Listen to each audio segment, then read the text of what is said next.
prepare seu coração para uma palavra que pode mudar o rumo de sua vida, pois tenho certeza que Deus irá falar contigo. Fique até o fim e não se esqueça de comentar sobre a mensagem. Deixa seu like e compartilhe. Um dia, um anjo apareceu para Cornélio, capítulo 10 de Atos. O Senhor veio e falou: Cornélio, Cornélio. Diz assim: as tuas orações e as tuas esmolas têm subido diante de mim. Cornélio vai chamar Pedro. Pedro vai te ensinar como é que você faz agora. Cornélio, irmão, nem crente era. Aí Cornélio manda os caras na casa de Pedro. Pedro está lá na casa do curtidor, né? Lá em Jope, né? E aí,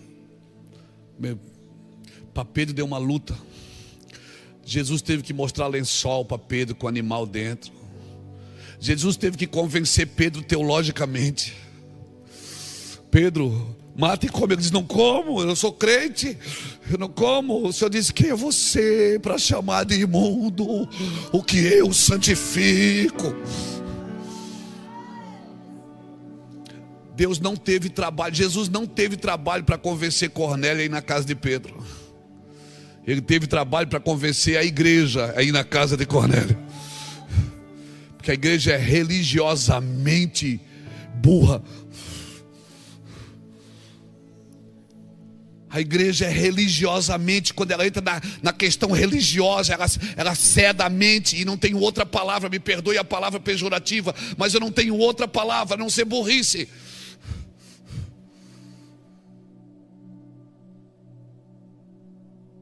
Por quê? Porque nós achamos que somos mais santos do que Deus.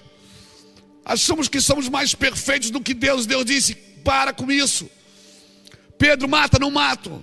Pedro, quem entende aqui sou eu, rapaz. Mata e come, não como, coisa imunda. Aí o Senhor disse: vai lá, eu santifiquei. Pedro chega na casa de Cornélio, irmãos.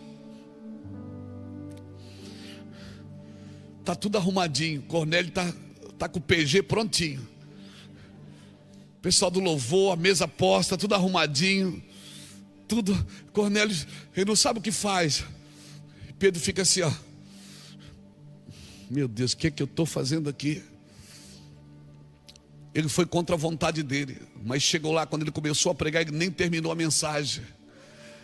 Ele não terminou a mensagem, irmãos. O Espírito Santo veio, batizou todo mundo.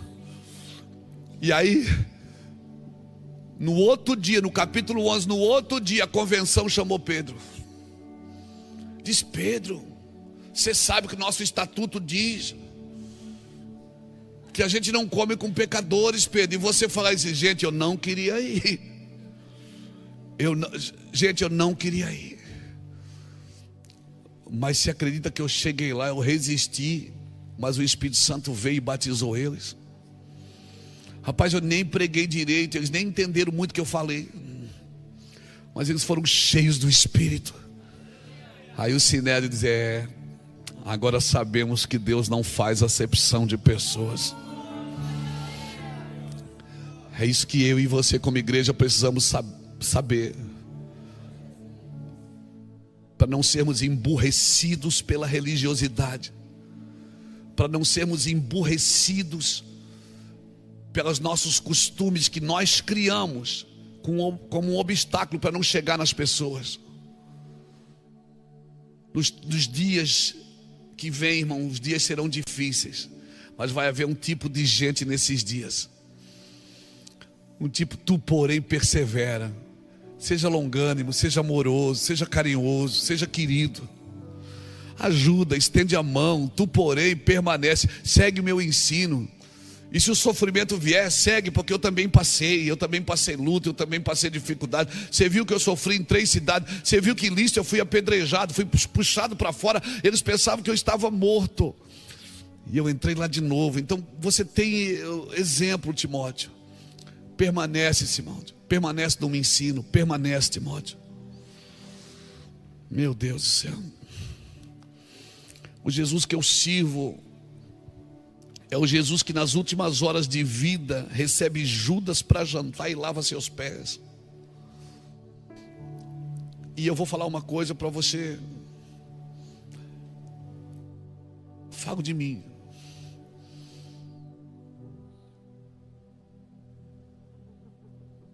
Se eu não puder amar desse jeito, então isso para mim é uma mentira. Se eu não puder viver assim, então isso não é cristianismo. Eu prefiro sofrer por excesso de amor do que por excesso de juízo. Eu prefiro sofrer por ser longânimo. Eu prefiro sofrer por excesso de amor, porque eu nunca vi ninguém morrer por excesso de amor. Eu vi um.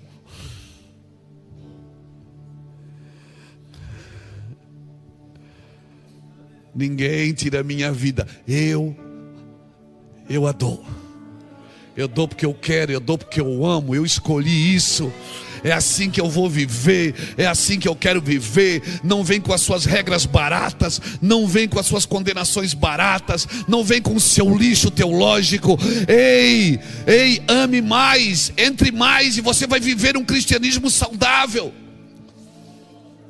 Mas nós estamos protegidos aqui da igreja. Nós somos da igreja, nós estamos protegidos. Não, o Senhor está dizendo, o mundo vai ser assim. Tu porém é diferente. Você não vai ser assim. Você não vai ser desse jeito. Então o que eu faço? Responda com amor. O amor é a resposta, não importa a pergunta. O amor é a resposta e não importa a pergunta. Responda e corresponda com amor. Deus responde ao nosso coração mais do que em nossas palavras. Deus responde aos nossos corações mais do que em nossas palavras. Porque as minhas palavras podem não estar de acordo com o meu coração. Por isso, cada vez que você murmura, você derruba o que Deus está construindo em você. Cada vez que você critica, cada vez que você murmura, cada vez que você pragueja, cada vez que você quer vingar, você derruba tudo que Deus está construindo em você. Deixa os mortos enterrar seus mortos, porque os nobres projetam coisas nobres e por nobres atos perseveram. Você vai ter que perseverar para continuar na nobreza. Vai ter que perseverar. Aleluia. Muitas pessoas, vão acusar você e me acusam. Esses dias alguém diz assim: Luiz não prega mais contra o sistema gospel, porque antes eu tinha um clamor dentro de mim, eu tinha uma sentença dentro de mim, mas não tinha sabedoria para fazer. E o Senhor disse: não adianta você ficar à margem batendo nas pessoas, você tem que entrar e amá-las, porque a cura sempre é de dentro para fora, não é de fora para dentro. Por isso que Jesus desceu, o Deus que você serve, Ele desceu e viveu entre nós, porque Ele sabia que tinha que ser um de nós. Por isso que Ele tem autoridade para interceder por nós, porque Ele viveu como homem. Quando você chegar na eternidade, você vai olhar na direita assim, tem um homem lá, não é um anjinho, é um homem que venceu a morte e o inferno, ele venceu. Aleluia. Ele mudou o meu coração, Ele mudou o seu coração. Então não é que eu não pregue mais contra o sistema gospel, é que agora Deus me ensinou, disse: não adianta você estar querendo bater nas pessoas, você só pode curar aquilo que você ama, Luiz. E eu vou te dizer uma coisa: você só pode curar aquilo que você ama. Parece um paradoxo, às vezes tem pessoas, irmãs que nos procuram aqui, procura minha esposa, procura a pastora Esther, procura as pastoras da igreja para pedir conselhos, e ela diz: meu marido é uma luta, Às vezes é o marido que procura e diz: a minha esposa é uma luta. A gente nunca escolhe um lado, a gente fica do lado do casamento. E a gente ensina a amar. Mas amar é porque só o amor pode curar alguém. Só o amor pode curar um coração. Um filho pediu para o pai: me dá minha herança, dá o que é meu, eu quero ir embora. O pai deu, não discutiu, o filho foi embora. Mas quando ele estava lá tentando comer com os porcos, ele lembrou de quem o amou. Ele lembrou de dizer: na casa do meu pai tem comida. Na casa do meu pai até os empregados são bem cuidados. Então, querido, nós somos convidados a pensar nas coisas lá do alto, pensar como Deus pensa. Colossenses 3, versículo 2 diz que nós somos convidados a pensar nas coisas lá do alto, não nas que são aqui da terra. Esse é o verdadeiro significado de nascer de novo. Nascer de novo significa nascer do alto. É nascer do alto, não se trata de nascer do ventre materno.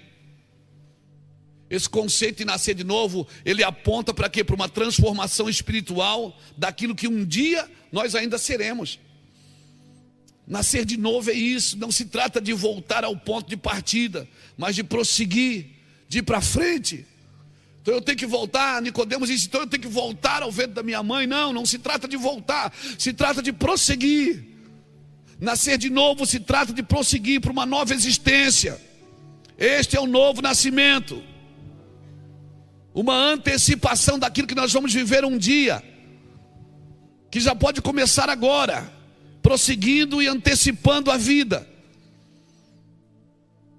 Tem coisas que Jesus fez para apontar o que nós vamos viver na eternidade. Para que ressuscitar Lázaro se ele ia morrer de novo?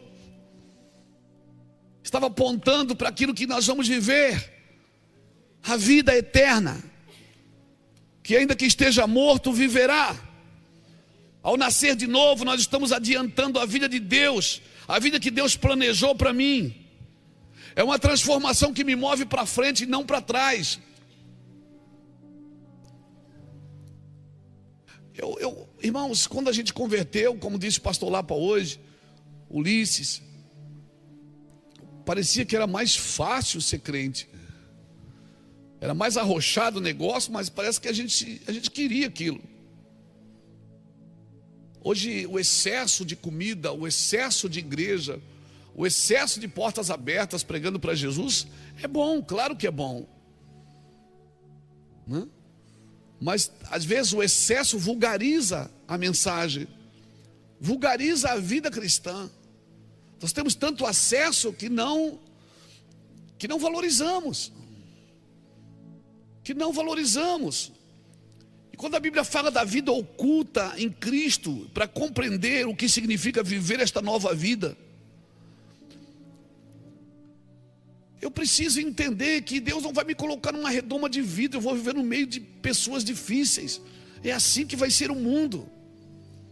E eu não vou me trancar dentro da igreja e ficar aqui e acreditando que Jesus vai vir aqui, vai me salvar e vai me levar para a eternidade. Não. Nós temos que preparar um tipo de pessoa que vai viver nesses dias. E é difícil preparar essas pessoas sem uma base de amor, irmãos. Primeiro, talvez nós vamos ter que mudar a mensagem dos púlpitos. Porque tem muito... A mensagem ainda é muito antropocêntrica, ou seja, muito homem no centro, muito o que você precisa, quem vem buscar a sua bênção. Hoje é o dia da sua vitória. Nós ainda estamos colocando o homem como centro das atividades de Deus. Como Deus se movesse pela necessidade do homem. Irmãos, necessidade Deus supre, mas Ele não investe em necessidade. Deus investe numa vida com um propósito. Aquele que deixar a sua vida, e às vezes nós queremos abençoar o que Deus quer que a gente deixe. Por isso, para compreender o significado de viver esta nova vida, eu tenho que focar nas coisas do alto. Isso implica em direcionar nossos pensamentos, ações, naquilo que é divino, naquilo que é eterno, em vez da gente fixar somente aquilo que preocupa a gente todo dia. Todo dia, tem dia que você vai olhar e às vezes as pessoas olham para mim, eu sou muito expressivo. pastor não está bem hoje. Não, às vezes eu só estou em silêncio, estou triste. Mas o fato de eu estar triste não significa que alguma coisa esteja acontecendo. Eu só estou triste, às vezes Deus me deixa triste para gerar uma mensagem de vida. Porque se Ele diz que vai me encher, primeiro Ele vai ter que me esvaziar. Não é? Então às vezes as pessoas veem a gente triste, e nós somos muito movidos assim. Uma vez a Iraci, minha esposa, ela fez um voto com Deus, ela raspou a cabeça. Bom, o que teve de gente orando por ela contra o câncer? Porque as pessoas se movem ainda pela aparência. Eu acordava assim, estava a Iraci, parecia o Ronaldinho. Eu disse, meu Deus, eu estou dormindo com o Ronaldinho. Ela está assistindo, amor, te amo. Aleluia.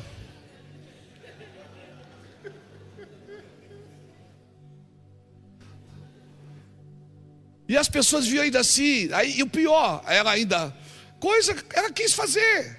Amor, tu me abençoa, eu digo que eu vou ficar feia, vou raspar a cabeça, eu vou ficar feia. Eu digo, é impossível isso acontecer. Aleluia. Aleluia. Isso é impossível acontecer, é impossível. Ela raspou a cabeça e ela mandou fazer uma roupa de pano de saco. Não pode sempre ficar pior, entendeu? Do que já estava. E ela raspou a cabeça e aí eu tinha uma viagem para a Argentina. A gente foi para a Argentina. Samuel era bebezinho. E a gente andou o Brasil, ela com a cabeça raspada. E depois outras mulheres aqui olharam a pastora enlouqueceu, então eu vou enlouquecer também. Meu irmão, loucura. Lembra, a gente fazia aqueles votos, andar descalço. Eu andei descalço aí uns 6 meses, irmãos. Mas por quê? Se eu queria mostrar externamente? Não. Talvez eu precisava daquilo, era o que eu entendia. E à medida que eu fui entendendo, eu fui deixando as coisas de menino. Era o meu voto com Deus. Eu queria, naquele momento, eu precisava daquilo. Jejuava, fazia votos de não comer carne. Mas eu nunca obriguei ninguém a fazer isso. Eu precisava daquilo. Quando eu entro nos meus jejuns, são meus, é para mim, não é para Deus me dar nada. Vou jejuar para Deus me dar vitória. Não, é porque eu quero morrer, eu preciso mudar de vida. Eu preciso ter uma percepção diferente das coisas celestiais. E o jejum é para mortificar a minha carne. Para mim não ser arrogante, não ser presunçoso, não ser preguiçoso, não ser caluniador, não ser difamador. Então eu jejuo e oro para matar a minha natureza terrena. Não é para ganhar nada, irmão. Porque nós vamos ter esse tipo de gente na terra e eu não quero ser mais um. Então nós precisamos pensar nisso. A exortação de Paulo em Colossenses sempre foi isso, uma chamada para uma mudança de perspectiva. Ele diz, faça morrer a sua natureza terrena. Pensa nas coisas que são do alto, buscai as coisas que são do alto. Pensar nas coisas que são do alto significa viver com a mente e o coração voltado para os valores das promessas de Deus. E aí estou eu e Iraci nos aeroportos, ela de roupa de pano de saco, careca. E nós estamos ali. Quantas pessoas vieram aqui na frente, posso orar pela sua enfermidade? Ela dizia, eu não estou enferma. E se eu tivesse, a enfermidade não é minha.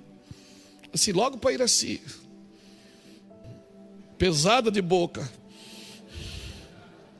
Eu ainda sou mais querido, digo, pode. A Iraci disse, não.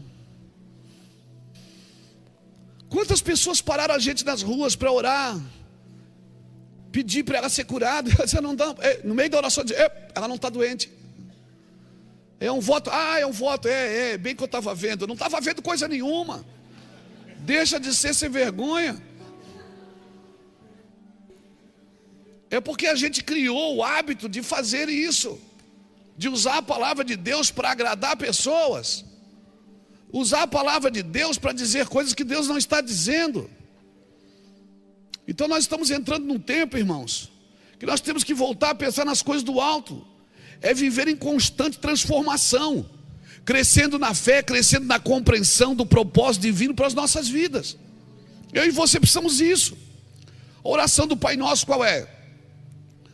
Seja feito o quê? A tua vontade aonde? Aqui na terra. E qual é o modelo? Como é no céu. Então tem uma realidade celestial. E eu preciso entrar nessa realidade, enfatizar ela na minha vida, nas orações e nas ações. Nós devemos estar alinhados com a vontade divina. Põe a mão assim, levanta a mão e diga: mente celestial.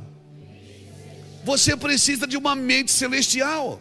Eu preciso de uma mente celestial. Nós fomos chamados para ter uma mente celestial, não conforme os padrões da terra, mas conforme os padrões celestiais. Isso significa o quê? Que a minha esperança, que a sua esperança e comportamento deve estar enraizado no céu. Porque os dias vão ser difíceis. E a gente quer mudar os dias, não vai mudar. Por quê? Porque são escatológicos. Sabe tu, porém, os dias serão difíceis. O amor de quase todos vai esfriar. E você não pode contribuir para os sintomas do fim. Você tem que lutar contra os sintomas do fim. E os sintomas do fim é a falta de amor e a falta de fé. E se vai faltar amor, porque a Bíblia diz que vai faltar, você não pode andar no mesmo trilho. Os sintomas do fim você não contribui com eles. Amém? Amém? Você não pode, você tem que nadar contra o vento, você tem que voar contra o vento, você tem que decolar contra o vento. Amém?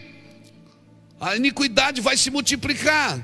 Não é uma talvez, é uma certeza. E o amor de quase todos, você sabe que é quase todos é quase todos. Sabe o que é que significa quase todos no grego? Quase todos. E no hebraico, quase todos. Mas eu não vou contribuir com isso. Mas é assim, não é. Não é porque todo mundo pensa assim.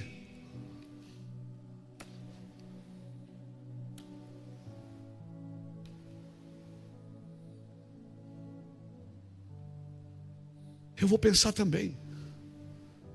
E o problema é que pensar diferente hoje,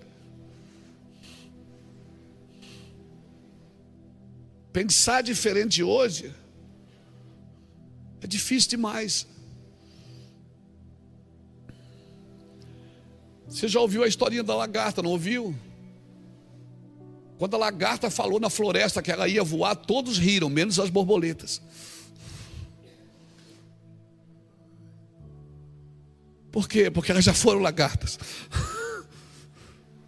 Então entenda, querido, compreender essa dinâmica me permite viver uma vida transformada pela justiça de Deus.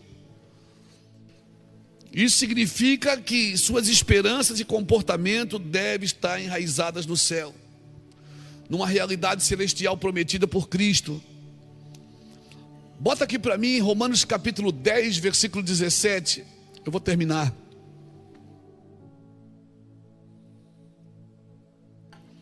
Romanos 10, 17 diz o quê? E assim a fé vem pela pregação, pela palavra, e a palavra e a pregação pela palavra de Cristo.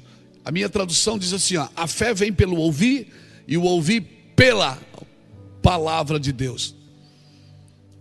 A gente na força, no calor, diz assim, a fé vem pelo ouvir e o ouvir a palavra. Não, não é ouvir a palavra, é ouvir pela palavra. Então tudo que você ouve tem que passar pela palavra. Se não passar pela palavra, não vem de Cristo. Como é que eu julgo o que eu ouço? Pela palavra. Como é que eu julgo o que eu faço? Pela palavra. Quem é a palavra? Cristo. Ou seja, o que você tem que ouvir tem que passar por Cristo, porque Cristo é a palavra de Deus, é o verbo que se fez carne e habitou entre nós. Vimos a sua graça, vimos a sua verdade.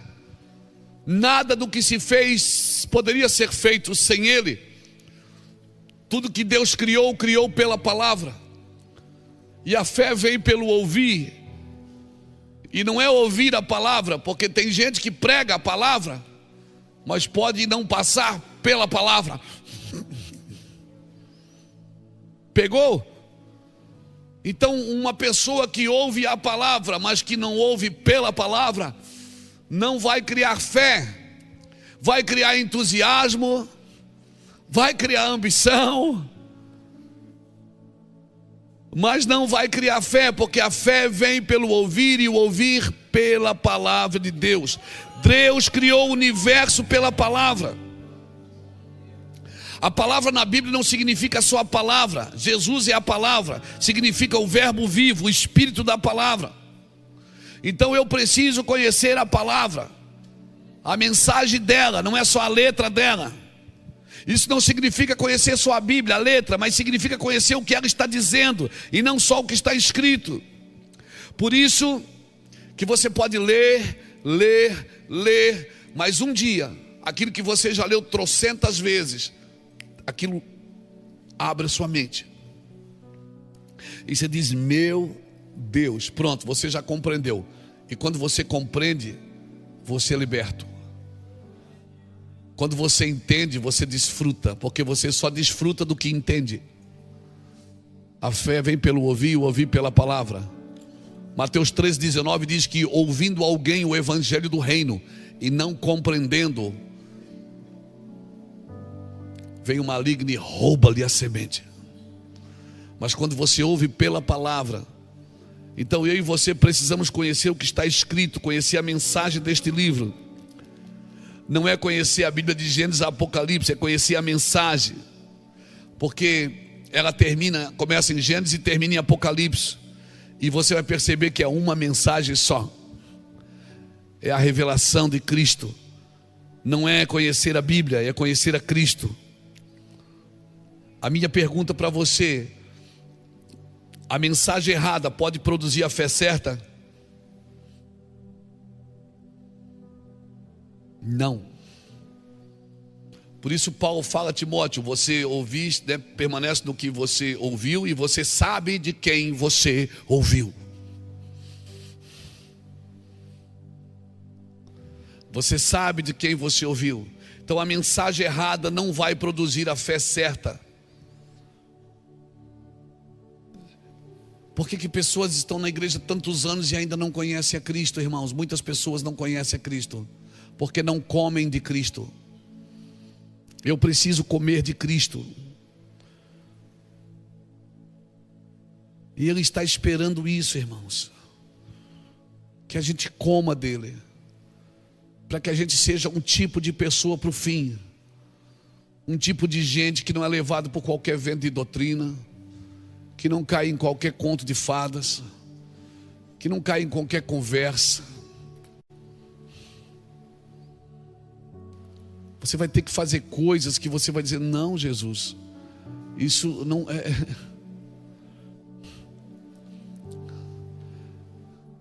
E Jesus vai dizer, faça, eu quero que você faça. E não adianta dar desculpa, porque desculpa pode até convencer pessoas, mas não mudam histórias. O que mudam histórias é a verdade de Deus. Hebreus capítulo 10, versículo 12 ao 14, diz assim, Hebreus 10, 12 a 14, diz assim: mas este, havendo oferecido para sempre um único sacrifício pelo pecado, está sentado à destra de Deus. Daqui em diante, esperando até que os seus inimigos sejam postos por escabelos ou por estrado de seus pés. Porque com uma só oferta ele aperfeiçoou para sempre os que vão sendo santificados. E também o Espírito Santo nolo testifica, porque depois de haver dito, esta é a aliança que farei com eles depois daqueles dias, diz o Senhor. Porém a minha lei em seus corações, e a escreverei em seus entendimentos. E acrescenta, e jamais me lembrarei dos seus pecados e das suas iniquidades. Ele com uma só oferta aperfeiçoou para sempre os que vão sendo santificados. E daí por diante ele espera o quê? Ele está sentado à destra de Deus, esperando o quê? Que o inimigo seja posto por estrado dos seus pés. Quem vai colocar o inimigo ali? A igreja. Vivendo diferente daquilo que o diabo propõe, trabalhando diferente daquilo que o mundo propõe.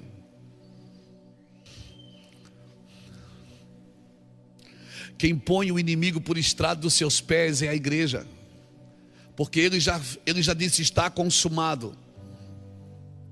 Por isso, como ouvirão se não há quem pregue? Como pregarão se não forem enviados? Espera aí, pastor, o senhor está dizendo que se Jesus tivesse morrido na cruz, mas não existisse a igreja para pregar, as pessoas não seriam salvas? É isso que eu estou dizendo.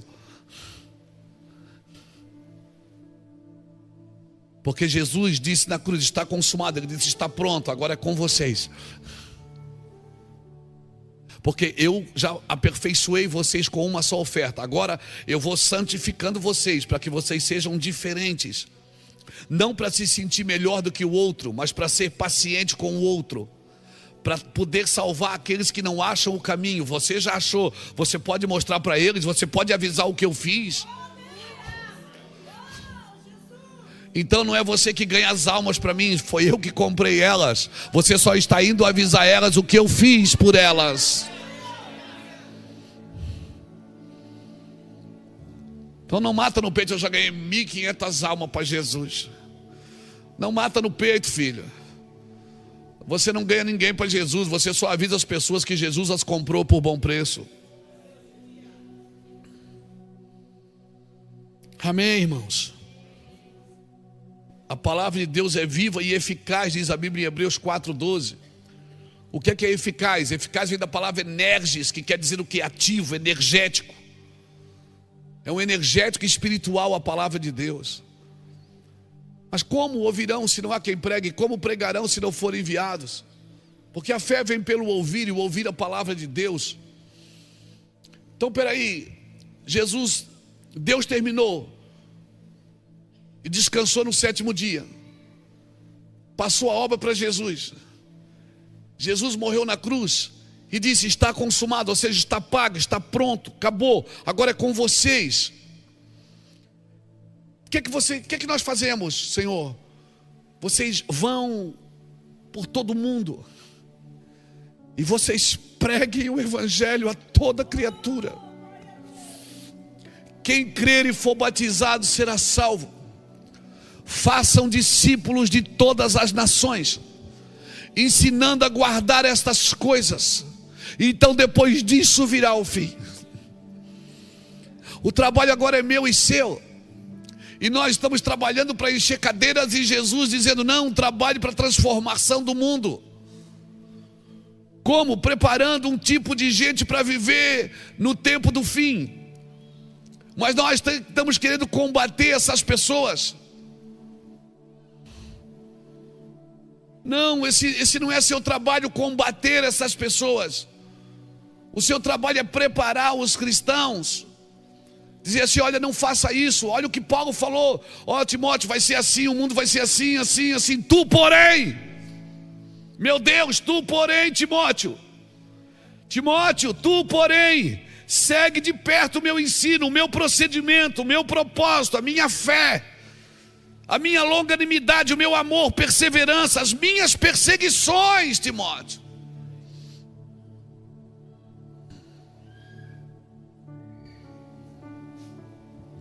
Sabe o que eu aprendo aqui?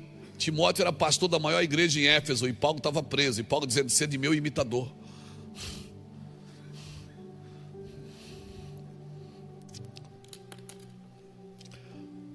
Sabe quando você vê realmente quem segue seu ensino? No tempo da perseguição. No tempo da perseguição. Porque no tempo da perseguição você não quer ser doutrinado, você só quer um amigo para abraçar. Você não quer ninguém dizendo o que é que você tem que fazer ou o que é que você deixa de fazer. Eu recebi inúmeros irmãos que disseram: pastor, tem que fazer isso, tem que fazer aquilo, tem que processar, tem que não sei o que, tem que blá blá blá blá blá blá. Mas recebi irmãos que foram só lá em casa me dar um abraço. Pastor, estamos juntos, na alegria ou na tristeza, na saúde ou na doença. Eu sei que eu não fiz nada errado. Eu sei que eu estou sendo vítima de difamação. Vou fazer o quê? Me jogo no chão. Diga, a culpa é minha, pronto. Fiz isso de coração. Jesus disse, paga o preço. Eu digo, mas eu não fiz nada. Ele disse, eu também não fiz.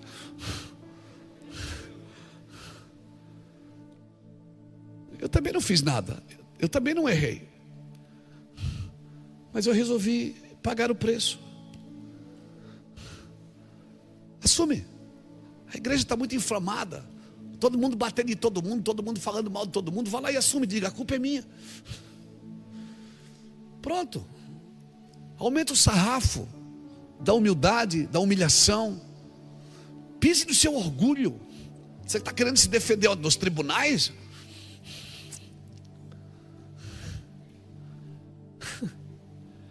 Eu digo, estou com raiva. Ele diz, não, calme, descansa. Eu sei quem você é e pronto, final. Você quer ter quer guardar sua reputação? Você quer seguidor, like. Fiquei em casa 3 dias de molho, choro, 3 nada, vai fazer 21. Domingo agora faz 21 dias. Chorando, em jejum e oração. E nunca, fazia tempo que eu não vivia um tempo tão precioso de entrar no coração de Jesus. Tão maravilhoso. Você quer defender o quê? Você quer ter direito do quê? Ei, tu porém. Sabe o que o Senhor está dizendo? Não, você não faz igual, você faz diferente. Se o mundo é quadrado, você tem que ser redondo. E se o mundo for redondo, você vai ser quadrado. Amém, irmãos? Amém. E o pior, que você não é perseguido pelo mundo. É pelas pessoas que brincam de ser Deus.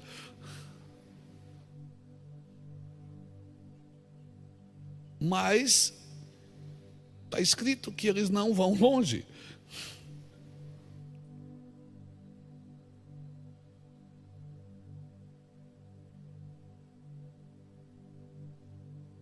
A palavra de Deus, irmãos, ela é poderosa. Ou a gente segue a palavra e se joga sobre a pedra, ou a gente não segue a palavra e a pedra cai sobre nós. Se eu me jogar sobre a pedra, eu sou despedaçado.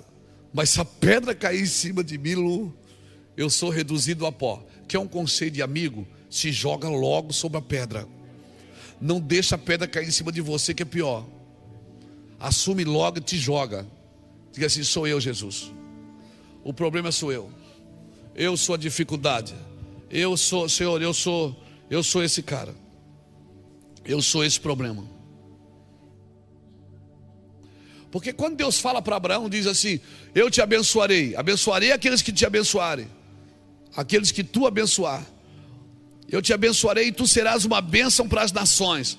O problema é quando a gente acha que a gente é a bênção exclusiva de Deus.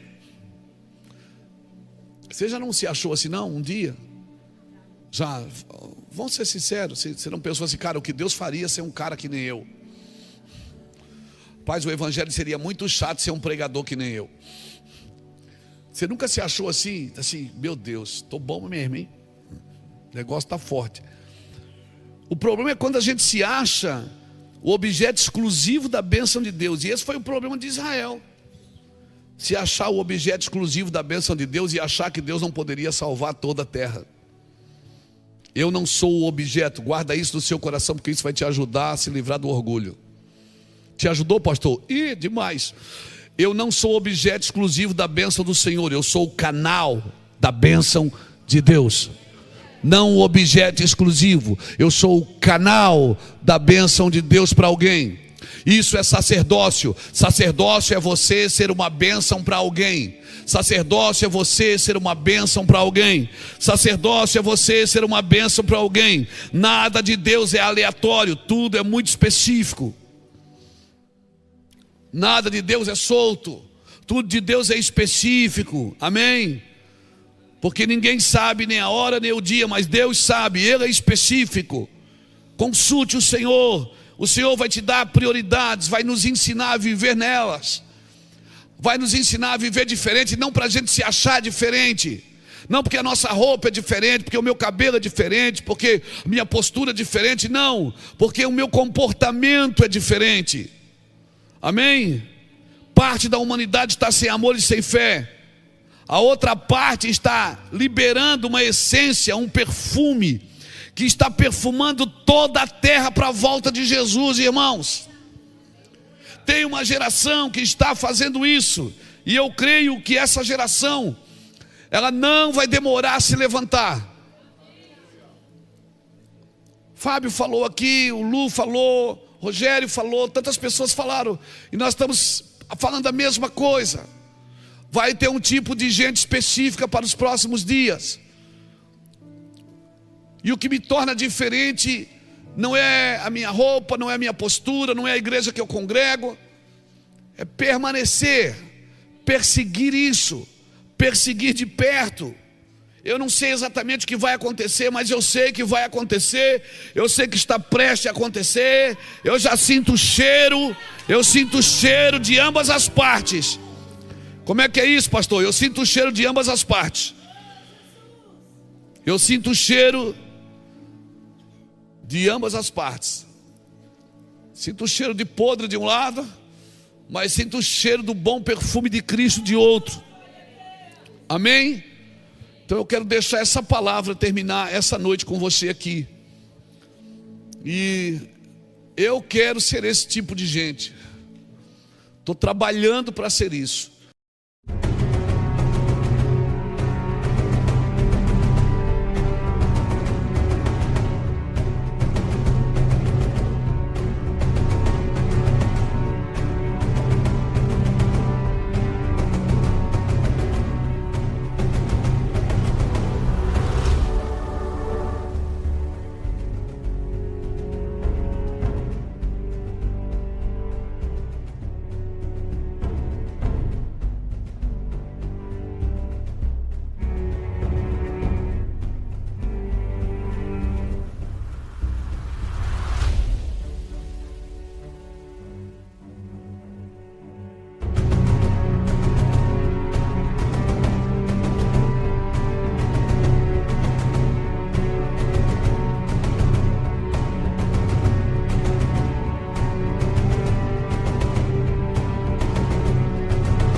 O fato de ser pregador, de ser um pastor, de ser o presidente de um ministério não me garante nada.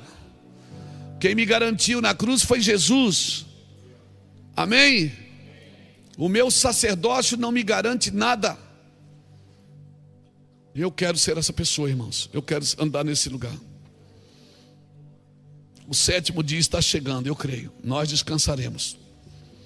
Ele volta para resgatar seu povo, estabelecer o seu reino, o reino de Deus. Eu acredito que Ele volta para buscar o seu povo e estabelecer seu reino. Amém? A paz do Senhor, meus irmãos. Gostou da mensagem? Deixa seu like e compartilhe. Veja outras pregações que preparei para você. É só clicar no link e Deus o abençoe.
Deus.